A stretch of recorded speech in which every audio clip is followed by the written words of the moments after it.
Have you noticed that as you get older, it feels like people hear you less? That in your own family, you're interrupted more often, and in society, you seem to be overlooked? That feeling isn't just in your head. As we age, many of us start to sense that our voice carries less weight. But that is not a life sentence. Today, we're going to talk about why this happens, and more importantly, what you can do to be heard again. No arguments, no pressure, just real steps that work. And the respect you already deserve. Let me start with something I hear all the time in different forms. It's like I'm not even here anymore. This feeling doesn't come out of nowhere. As people get older, others often begin to make decisions for them, speak over them, or simply stop asking for their opinion, not out of cruelty, but out of speed, habit, or unawareness. But when it happens again and again, when your stories are interrupted, when your ideas are brushed off, when people talk about you as if you're not in the room, it adds up. And if you stay silent long enough, others start assuming you want to be quiet. But I want you to hear this clearly. Just because the world is louder doesn't mean you've lost your voice. It's still there. And it still matters. To your family, your community, and to you. A woman I deeply respect, Louise, 74, from Illinois, told me something that stuck with me. She said she started feeling invisible right after she moved in with her daughter's family. At first, she was glad to help, picking up the kids, folding laundry, making soup. But over time, she noticed something strange. No one asked her what she wanted for dinner. When she started to give an opinion during conversations, someone would usually interrupt, not to be rude, just to keep things moving. After a few months, she stopped sharing. She listened, nodded, smiled, but said almost nothing. And one night at the dinner table, her teenage granddaughter looked at her and said, "Grandma, how come you never say anything?"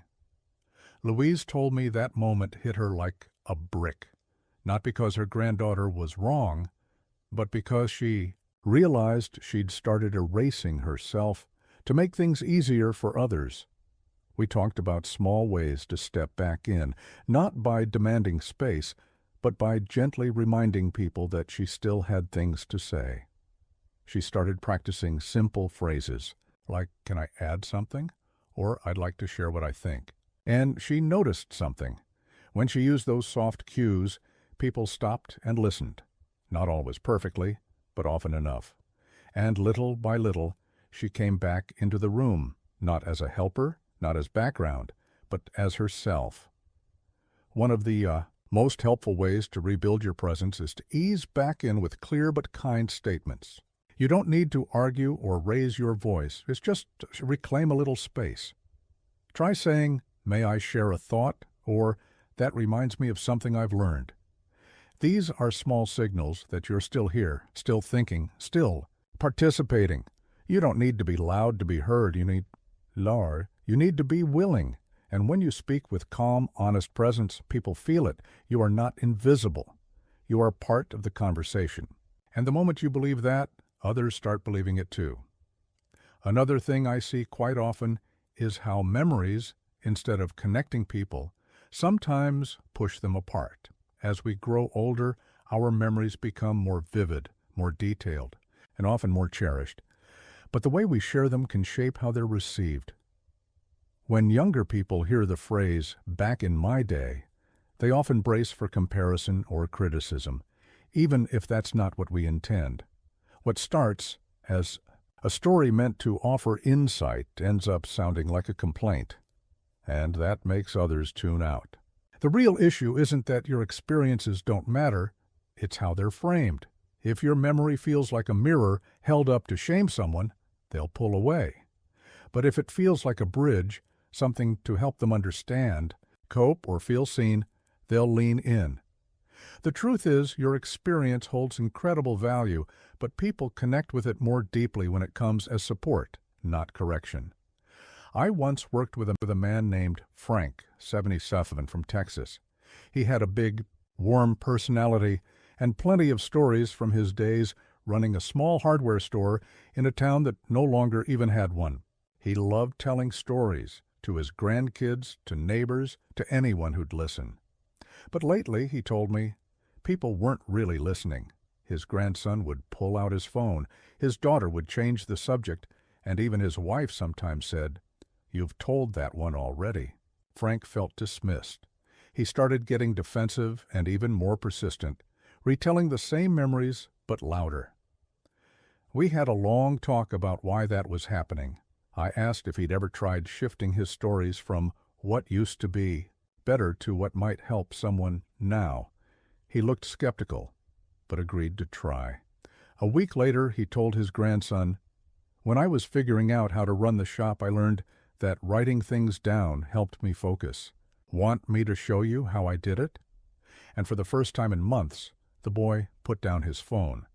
That conversation turned into something meaningful, not about nostalgia, but about guidance.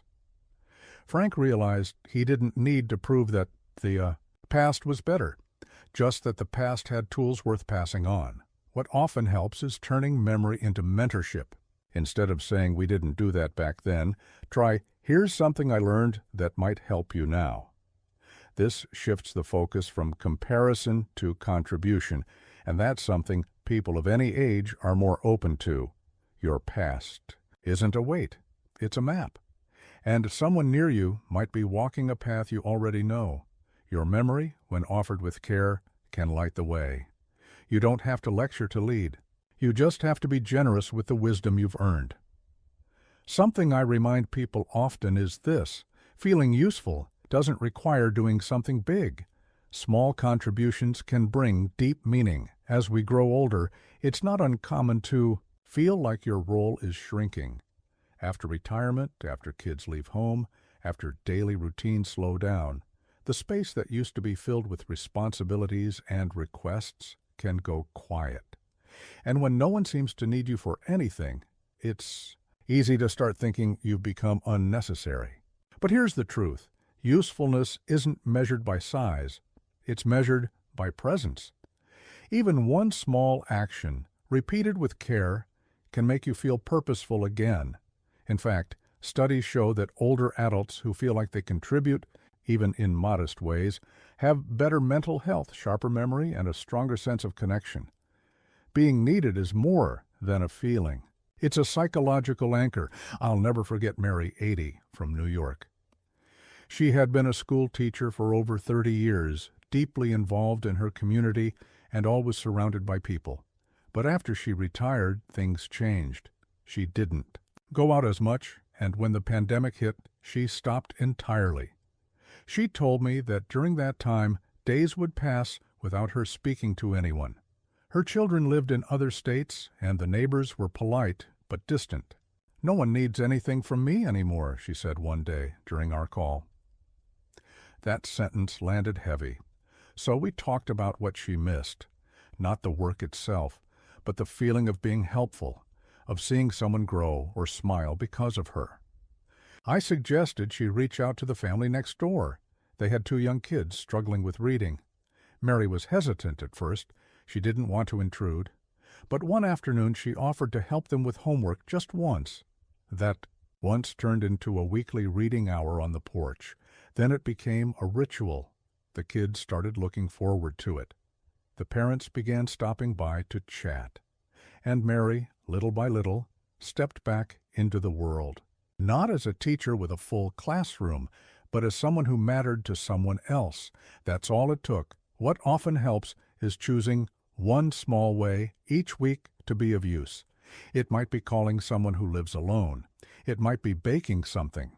For a neighbor, it might be offering to explain how to pay a bill online. None of it needs to be dramatic. It just needs to be real.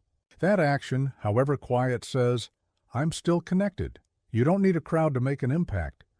You just need one gesture, one person, one moment that reminds you. You still make a difference. The ripples of your care go further than you think. Sometimes the smallest step creates the longest echo. One thing I've seen shift relationships in surprising ways is this: initiating contact instead of waiting for it. It's a quiet kind of hurt.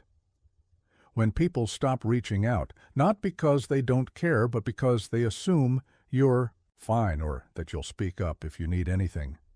As we get older, this happens more often than we expect. Adult children get busy, friends move or pass away, and routines become more isolated. And when no one writes first, when the phone stays silent, it's easy to start thinking, maybe they've just moved on. But often that distance isn't about rejection, it's just habit. And habits can be changed. One of the most powerful ways to shift the dynamic is to take the first step, a message, a call, a voice note, not to demand attention, but to offer connection. Because what people don't say out loud, especially younger family, is that they also feel unsure sometimes. A short "how are you today" can be a bridge. I worked with a man named Harry, 72, from Oregon. He told me he was deeply hurt that his kids rarely called. He waited, especially on Sundays, checking his phone, even adjusting his schedule, just in case. But week after week, there was nothing. "They must be tired of me," he said once. But when I asked if he reached out first, he hesitated. "I don't want to seem needy," he admitted. I suggested he try something small, sending a 10-second voice message. Just a warm, "Hi, I was thinking of you. Hope you're doing okay." He was skeptical, but he tried it, and his daughter responded that same day with a picture of her dog and a smiling emoji. The next day he sent another, a quick story from his walk. By the end of the week, his son called just to catch up, Harry said. It felt like something shifted.